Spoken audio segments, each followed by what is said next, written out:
Hello,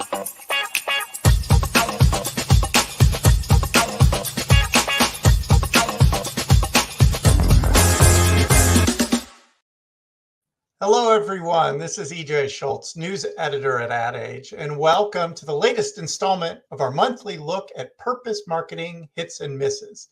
As usual, joining me is our regular guest, Thomas Kolster, who is the founder and creative director at Copenhagen-based Goodvertising Agency, which advises companies and organizations on how to turn environmental, societal, and health risks into market opportunities. Hello again, Thomas. Good to see you, EJ.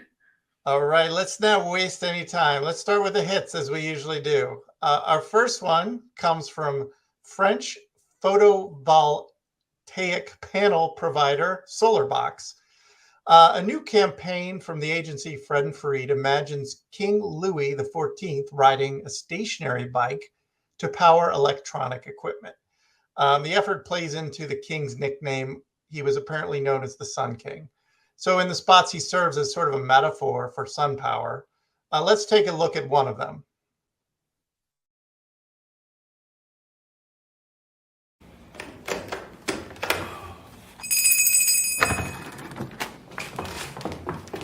Mesdames et messieurs, le roi soleil.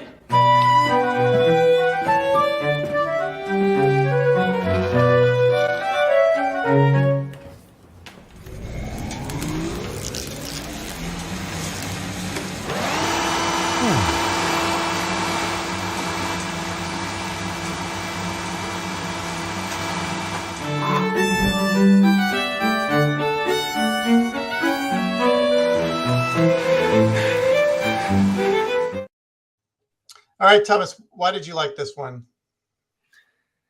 I don't know if you learned about the Sun King in school, EJ, but I feel that this is a really good example of how sustainability is becoming more and more commonplace. And that is when that is happening, I think people sort of go to the creative toolbox and come up with fun little commercial twists. And you know, it's fun, it's easy, it's kind of fun. It's not this doom and gloom stuff that we're used to. I mean, so often we talked about on this podcast that let's take a different twist on it, choose a different tone of voice. I think they do it well. I feel that sort of ease of getting the product, you know, it's almost like ringing that little bell. So I think it does a lot of good for me, and it's fun, you know, it's easy, it's fun. That seems to be a theme I've noticed with your analysis. You do like kind of more of the lighthearted stuff and not kind of hitting us over the head a lot of times with these kind of serious messages. Is that right? Yeah, plus I think we live in a time that's quite divisive. I think if you are a brand and you want to sort of speak to both sides of the nation, I think this is a good way of doing it, putting a smile on people's faces and not being too political in what you're trying to achieve with this. Having said that, our next ad, which is a hit, takes a little bit more serious approach. It comes from GreenPeace, which of course is the environmental activist group. And they, in this next spot, take a shot at Total Energies, which is a giant energy company, which is also a sponsor of the Rugby World Cup. The ad, as we'll see, portrays a stadium being filled with oil. And the whole idea here is to accuse brands of using sporting events to greenwash their businesses. Let's take a look. The Rugby World Cup 2023, sponsored by Total Energies, is about to get underway. Millions are watching around the world to see the game we've all been waiting for. France versus three-time champions, the All Blacks. And we're off. But wait a minute, what is all this? What kind of move is that from Total Energies? I don't think that's in the rule book. The fans are out of their seats. Unbelievable. Surely this is foul play. Oh, Total Energies is spilling right through the defence on both sides. Oh, that's a nasty tackle. A red card for sure. Oh, this is the dirtiest game I've ever seen. Wow, wow, wow. What is Total Energies even doing here?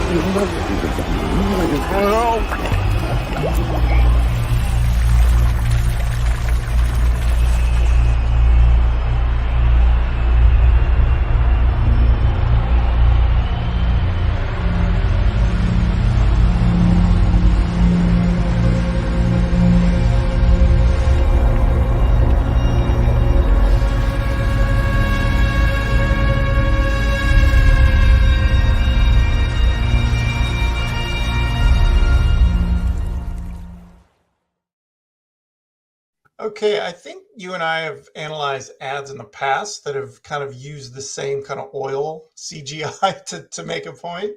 Why did you like this approach? Oh, you're absolutely right.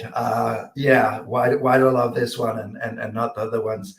I think it's an interesting time right now. I think our industry is having a reckoning around fossil fuel in general, and I think there's a lot of conversations right now, for example, around Shell and the Harvest pitch. Obviously, this week is also Climate Week in New York, with Antonio Guterres from State saying that we're right now very close to opening the gates of hell. So not a blockbuster movie I think any of us want to see. What I think this one gets right is, and I iterated this before, it has a very simple ask.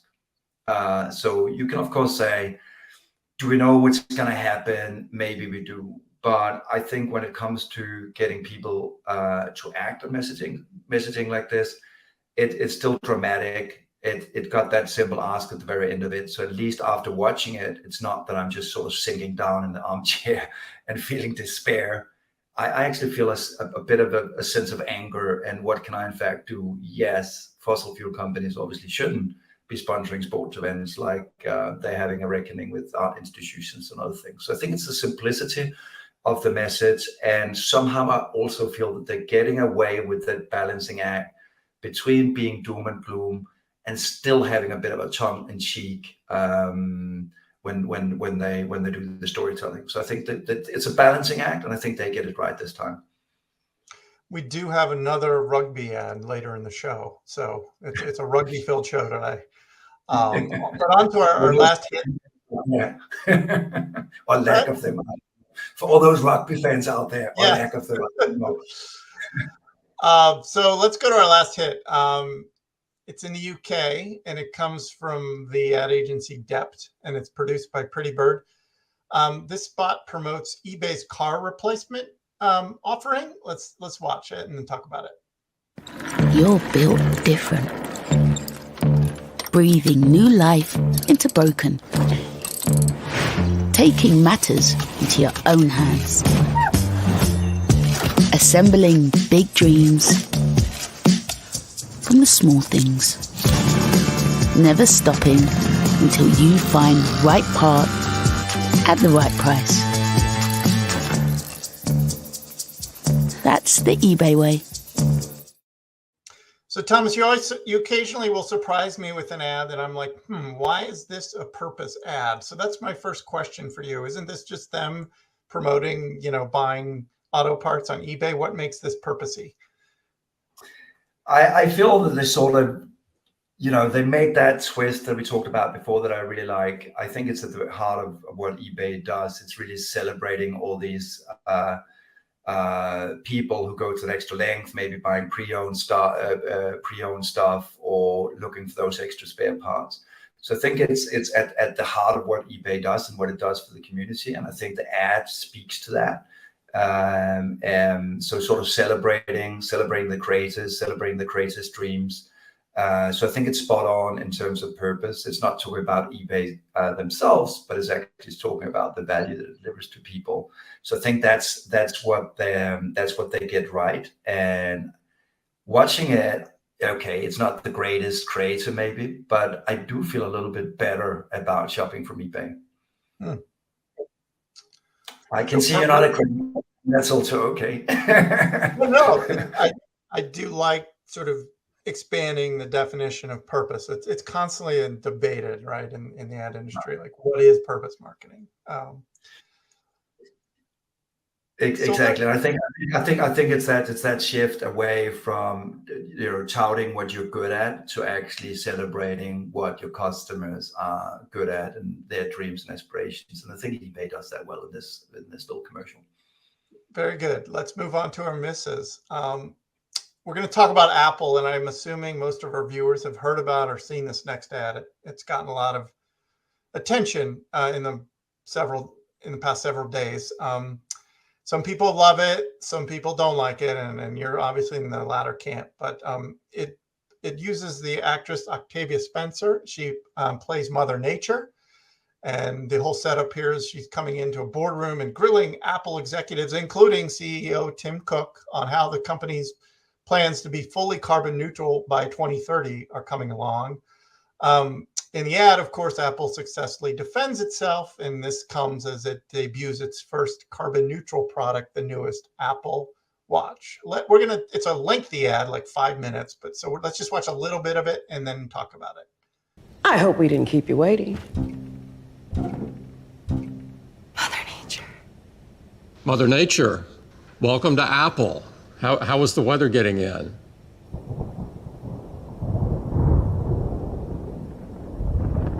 The weather was however I wanted it to be.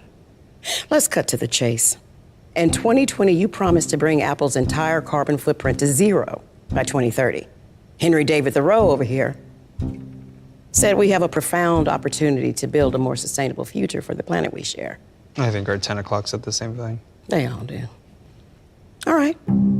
This is my third corporate responsibility gig today, so who wants to disappoint me first?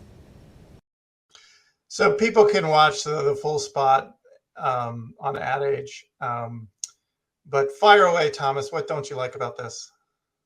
Yeah, for those people who have been living underneath a rock the last week and haven't seen that Apple commercial. I earlier sort of the hero trap, this idea about putting on the hero's cape and saying, hey, look at us, Apple, we're going to save the world. And there's quite a few things that I don't like about it. First of all, I don't think it's the tone of voice of Apple per se. It's almost taking world bettering advice from a clown. I don't like the whole sort of comedy angle that they're taking on this. And especially since they're actually pointing fingers at a lot of other people and saying, okay, how ridiculous are these 2030, 2040, 2050 commitments? Something I've been talking about a lot as well. But it's almost like by the end of the commercial, the only thing that I'm left with is sort of these bad jokes, this sort of comedy around a lot of stuff that Apple is doing. It's like, look at us, look at what we're doing. And I think this is sort of the primary example of them not talking about some of the difficult things, them not talking about data, them not talking about all these Apple products that we just, endlessly are buying. So I think it's just too sweet a deal. And then going into the comedy genre, I don't like. For me, Apple has always produced some of the best work in our industry and really shown leadership and pushed the boundaries of creativity. I feel here it's almost like an oil company pitching an ad to me, and I don't like it. I think they could have taken a much higher road, and I think they could have been bolder in terms of what they're doing, and also in terms of how they show that leadership and how we can do something as Apple users. What's your take on companies putting their chief executives in these kinds of ads? We've seen Tim Cook in other ads recently. I guess it depends on the approach, but do you generally favor that or against it, or what's your view on that?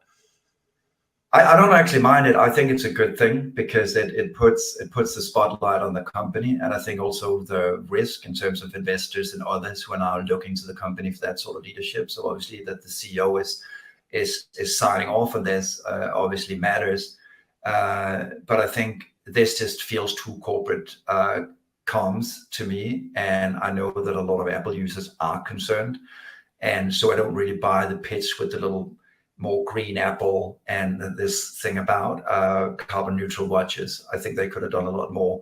I don't know how that tech compares to others, so that could have been a thing they could do if they wanted to showcase how great they are.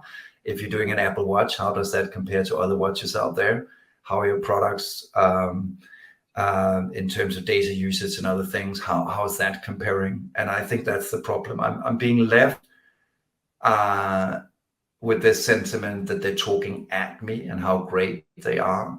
And then it's basically up to me whether I trust it or not. And I don't really feel that after watching it, that it's something I'm being left with.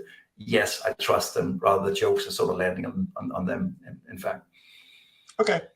Moving on to another high-profile brand, especially in the purpose marketing arena, Dove, which is promoting self-care for men in a new ad that brings together old rugby rivals who talk about the mental health hardships and other adversity they faced while playing.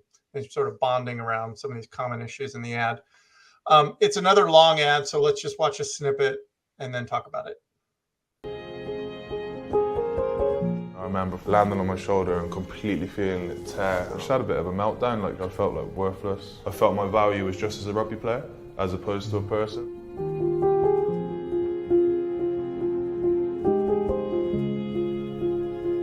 I guess when I was a young captain, I think I was, maybe a little bit hot-headed, maybe a little bit naive, thinking, this is leadership and you got to scream and shout. As captain, you got to change your stripes for whoever you're talking to. You're never too old to learn. I still make mistakes regularly. People need to do what makes them feel good to then be able to perform.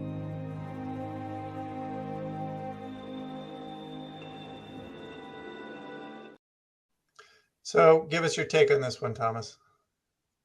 I mean, we discussed Dove a lot of times, and I think Dove is one of those pioneering brands in the purpose space that held their head high for more than a decade. I think they just don't do the same thing on the platform for men. I don't think they've found that human truth just yet.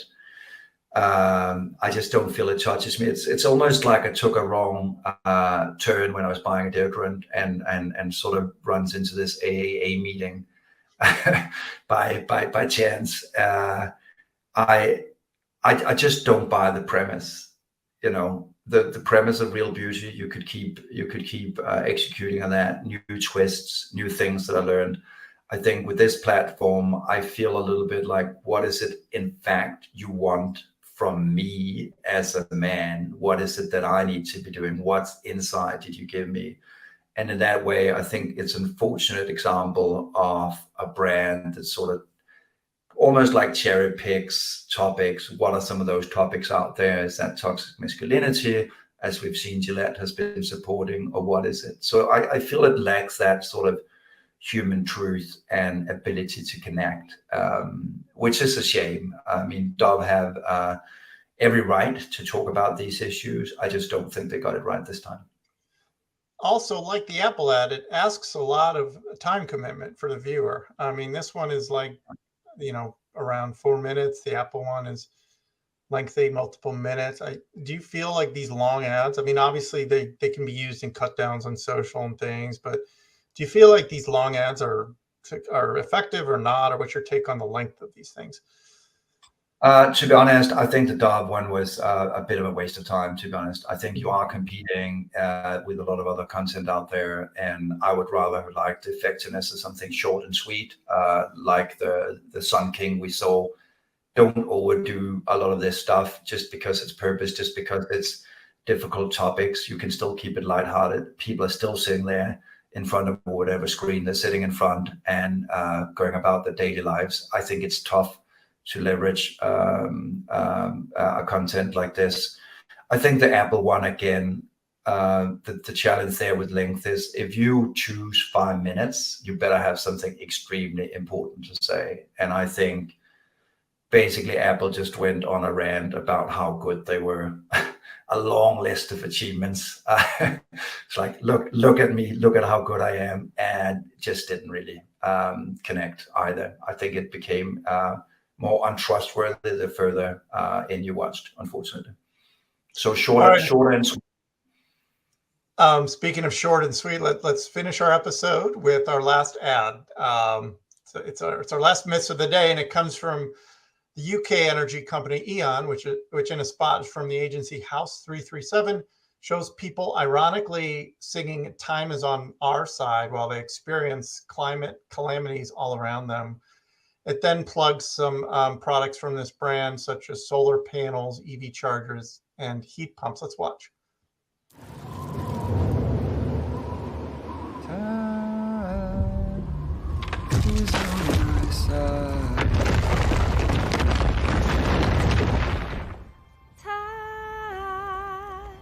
Is on my side. Yes, it is.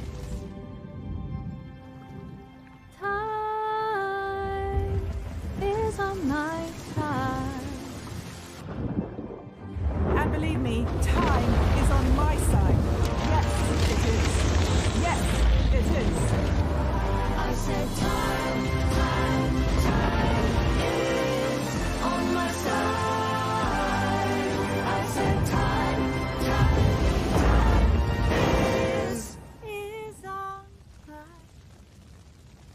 It's time to act on the climate crisis today, not one day. And E.ON have the solutions to help us all live more sustainably.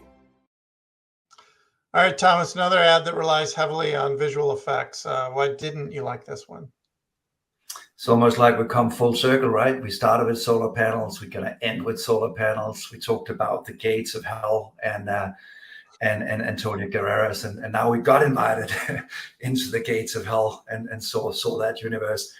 I don't know. I just don't feel ready to press that push button and buy a solar panel after I watch this. I probably feel like lying down on the couch and crying for about a week. All right, the world's going to end any minute. Then why? What's the point, right? Yeah, who cares about a solar panel when the world is going under? Yeah, I mean, it's again, I think Ian is taking his mouth too full. I mean, come on. I think if people talking about people living under the rock and haven't seen the Apple commercial, I think people are facing up with the reality of climate change right now. We saw what happened in Syria. And a lot of these places, I think climate change is real. I think they're using it in not the right way for their advantage, and I think actually it plays themselves a disservice. We still want to inspire people to transition to see the advantages of solar panels, heat pumps, etc.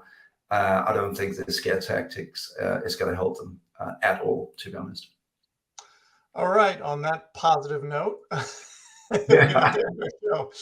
It's of hell. But Thomas Kolster, thank you again for your time today. My name is EJ Schultz, news editor at Ad Age, and as always, I want to thank our producer Lauren Chardio, and invite everyone to keep an eye out next month for our next episode of Purpose Marketing Hits and Misses. We'll catch you next time.